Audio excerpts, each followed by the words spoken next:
hora, lo decimos. Cuando se le ocurrió que si vamos en un tren y hay un personaje que nos mira desde el suelo, ve que el tren pasa a 70 kilómetros y nosotros caminamos a 3 kilómetros adentro del andén del tren, pues este que está viéndonos suma la velocidad del tren más la velocidad de mi caminata y dice, el señor que va ahí dentro va a 73 pasos, a 73 kilómetros por hora.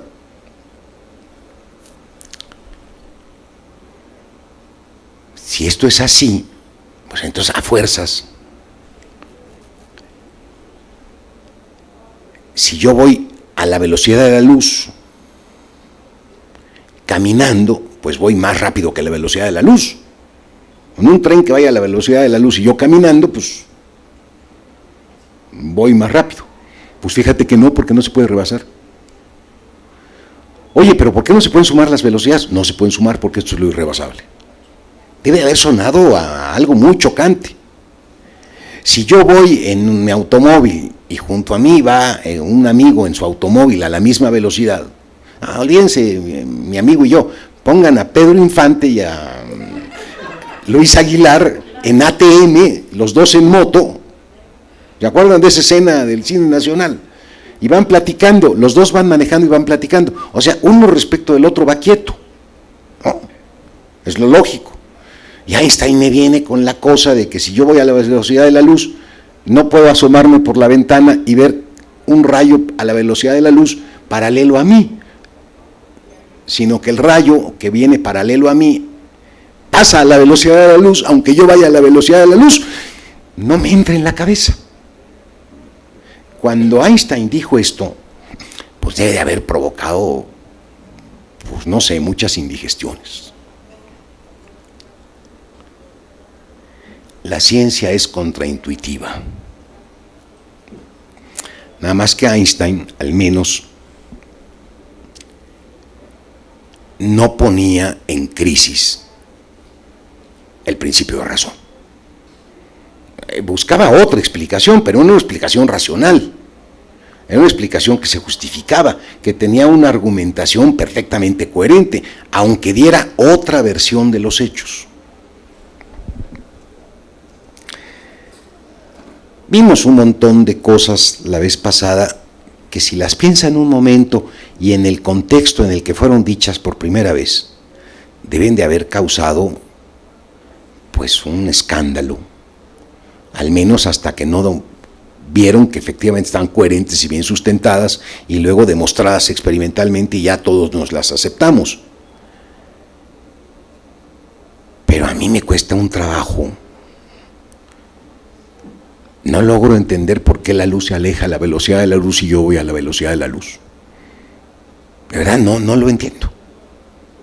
Lo admito, pero no me termina de entrar. ¿Cómo es posible que, porque esté muy pesado, tenga mucha masa, el espacio se deforme, se haga curvo? Está demostrado, pero me cuesta mucho trabajo entender que la masa estelar o la masa planetaria deforme el espacio. Me cuesta muchísimo trabajo entender. Lo entiendo, pues ya hasta lo visualizo, pero va un poco en contra de las cosas que yo siempre he pensado. Si yo pongo en los 3 cerros que rodean este valle un rayo láser para triangular, para hacer un triángulo, y mido los ángulos internos de ese triángulo, pues me tienen que dar 180, pues me lo dijo Euclides. Pues fíjense que no dan 180, dan menos.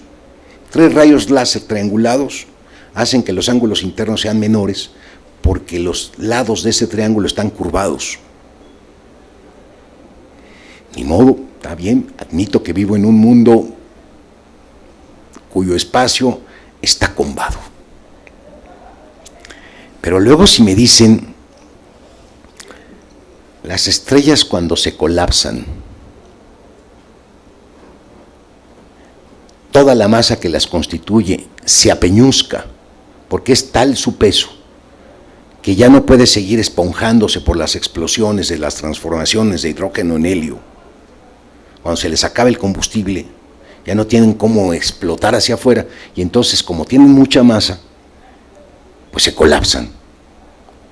Y al colapsarse, consigue una masa de diámetro gigantesco reducirse a un balín y luego a un punto.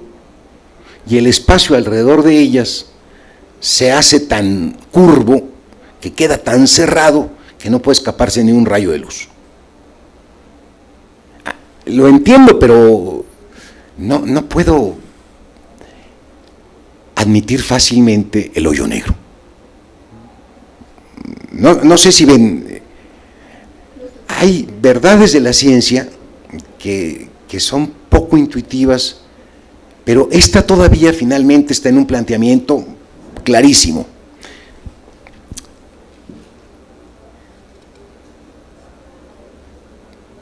Pero la física cuántica,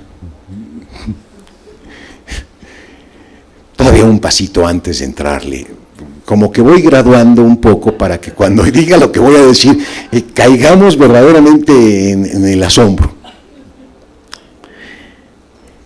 Miren, vivimos bajo el principio de no contradicción y lo que llamamos la visión occidental del mundo, que no es otra cosa más que admitir newtonianamente que las cosas no tienen más interacciones entre sí que las de las 4 fuerzas básicas del universo: la gravedad, el electromagnetismo, la fuerza nuclear fuerte y la fuerza nuclear débil.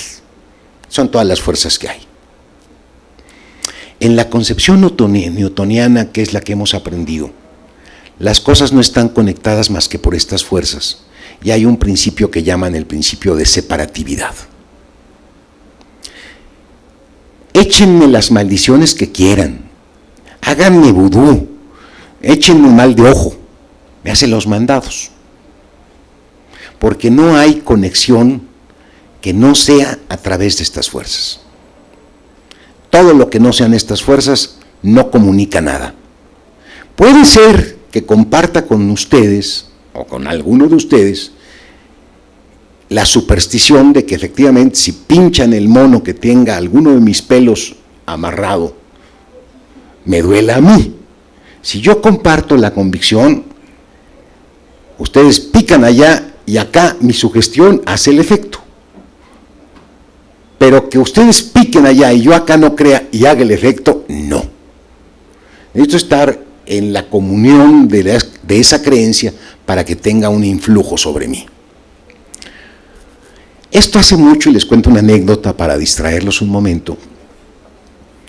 Andaba yo en Brasilia, me había enviado la UNAM, representando a la Biblioteca Central, para armar un pacto entre la biblioteca de allá y la biblioteca de la UNAM, para intercambiar información, porque estaba apenas naciendo lo que era LibroUNAM. Y nosotros teníamos un aparato tecnológico maravilloso que podía localizar los títulos de los libros con faltas de ortografía. Si yo escribía Cervantes con S, el LibroUNAM me daba Cervantes con C. Y era un portento en aquellos años, hace mucho, estaba yo muy joven.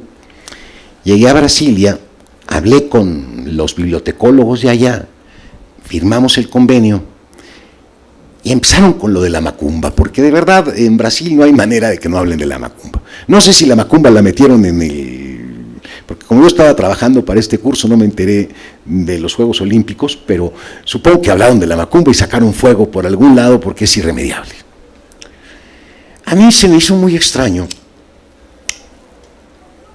que universitarios me hablaran de la macumba. Es que yo soy un universitario egresado de la UNAM, y ya mencioné a mis santos patronos hace un momento: Justo Sierra, Gabino Barreda, y todos los que fundaron la UNAM tenían un pensamiento totalmente objetivo. Discutimos, me estuve burlando de ellos, estábamos en Brasilia, tomé unas caipiriñas de más, lo debo de confesar, fue un ingrediente, es el atenuante. Y me explicaban el rito de la macumba y que si yo no creía en eso me iba a perjudicar, y yo me burlaba y me burlaba y me burlaba. Y ya nos despedimos, yo llegué a mi cuarto, me metí bajo la regadera, abrí las llaves del agua. Abrí los ojos y estaba lleno de sangre. Salí corriendo así hasta el lobby del hotel, pues porque me había caído la macumba. Confieso muy avergonzado que el agua de Brasilia la reciclan y el barro de allá es rojo y todo el mundo sabe que hay que dejar correr el agua de la maldita tubería para que no se manche uno de lodo rojo. Y yo regresé con esta explicación en mi cuarto y una toalla que me prestaron en el camino, muy avergonzado de que mis convicciones newtonianas, científicas y positivistas se hubieran visto reblandecidas por evidencia tan leve. Pero, bueno, después de eso, me fui a Río de Janeiro y allí en Ipanema y en Copacabana anduve pateando macumbas por la playa y todavía no me llega la maldición. En fin, vámonos pues ya con estos antecedentes. Un tipo de racionalidad en que solamente se admiten estas cuatro fuerzas, una idea de unidad de lo real y una racionalidad que está fundada en el principio de no contradicción. ¿De qué hablamos cuando hablamos de lo pequeñísimo? Nosotros estamos acostumbrados al metro. Más o menos todos medimos algo que tiene que ver con el metro. 1,80 m, 1,90 m, 1,60 m, 1,50 m, 1,20 m. Nuestra dimensión está como a la altura del metro. Entendemos muy fácilmente lo que es un decímetro, es un tanto así, lo que es un centímetro, lo que es un milímetro ya lo vemos con un poquito de dificultad. Es más o menos la amplitud que tiene el ojo de la aguja y por eso nos cuesta tanto trabajo enhebrarla.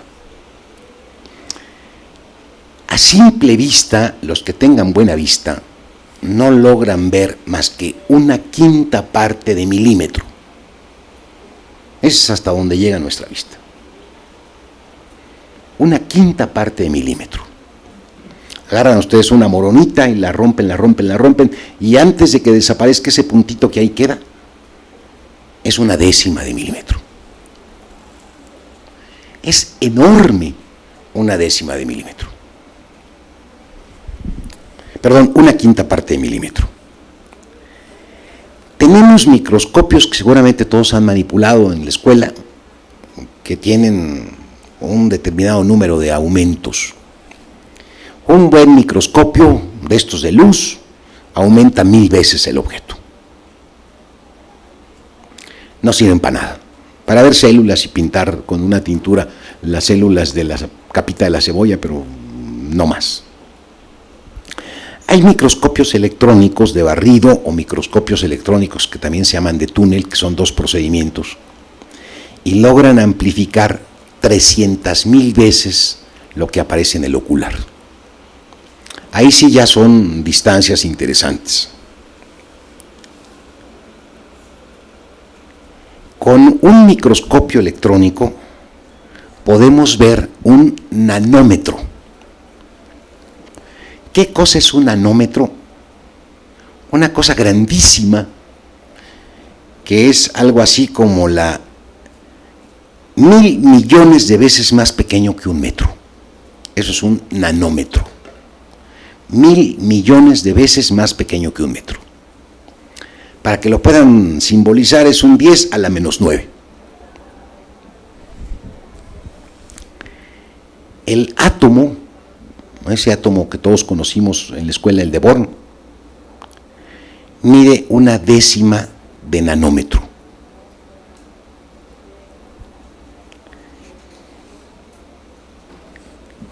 De verdad es algo que hace tiempo hice el prólogo para un fotógrafo que fotografiaba con microscopio. Es un libro que publicó por ahí un amigo en Conaculta. Me explicaba el procedimiento. Tiene que disparar miles de veces la cámara para que lo que aparezca se superponga y se superponga y se superponga para darle alguna textura a lo fotografiado. Y conste que andaba fotografiando pelos y ojos de mosca. Ya para llegar a estos otros niveles, francamente parece que las cosas son bidimensionales.